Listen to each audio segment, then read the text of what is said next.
What's interesting about charisma is how surprisingly easy it can be to develop. Society is practically designed for people to cultivate charisma during their early years. Think about it.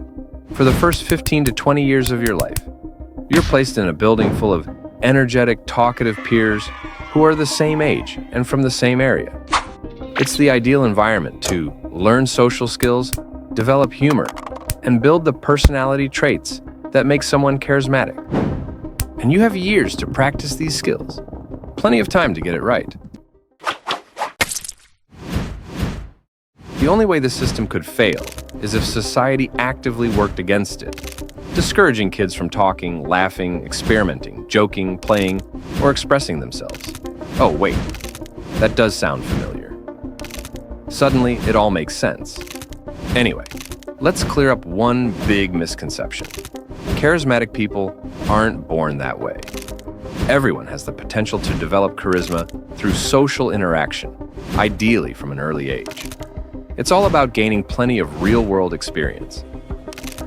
That's why kids who grow up to be the most charismatic are often the rule-breakers, jokesters, and loud, expressive personalities. It's not that being loud or breaking rules inherently leads to charisma. It's that these kids speak their minds and embrace authenticity, even if it means risking a few punishments at school. Of course, you can still develop charisma while being polite and well-behaved. People like this often have a natural ability to connect with others in a way that feels effortless. You notice it when you interact with them. Not only do you like them, but they make you feel good in a way you don't realize until later. For example, imagine someone asking for your help. Hey, your name? Can you help me carry this pressure washer to my car? It's expensive and I don't want to drop it. Without thinking, you agree. Later, you realize they used a series of subtle techniques to make you feel important and appreciated. They said your name to personalize the request, smiled to express gratitude, and framed the task as a request for help rather than a command. They even implied trust by mentioning the item's value. These layers of intentionality, all designed to make you feel good, are at the heart of charisma.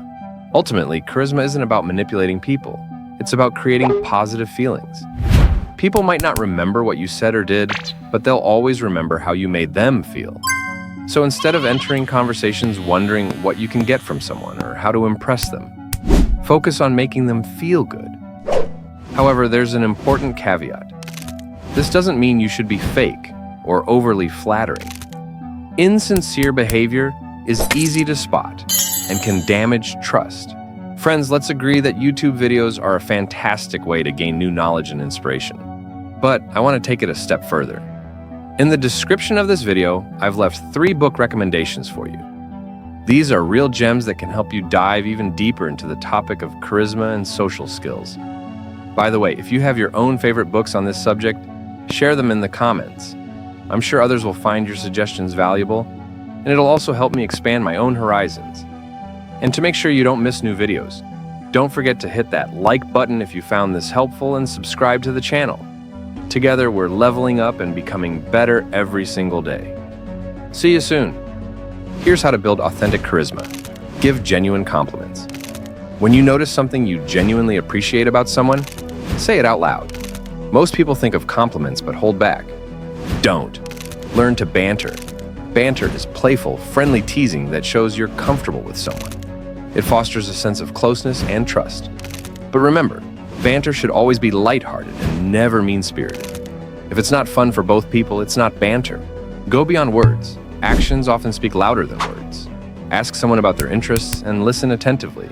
Mention their achievements or talents in group settings. Small, thoughtful gestures, like inviting someone to a fun event or helping them out, can leave a lasting impression. The most charismatic people use their actions to make others feel valued and appreciated. For instance, they'll offer help or invite others to share experiences, creating moments where the other person thinks, "Wow, you'd really do that for me?" That's the essence of true charisma. Speaking of actions, I'm taking a small one myself by asking for your support. If you enjoyed this content, consider subscribing to help fund the next video. Let's keep building together.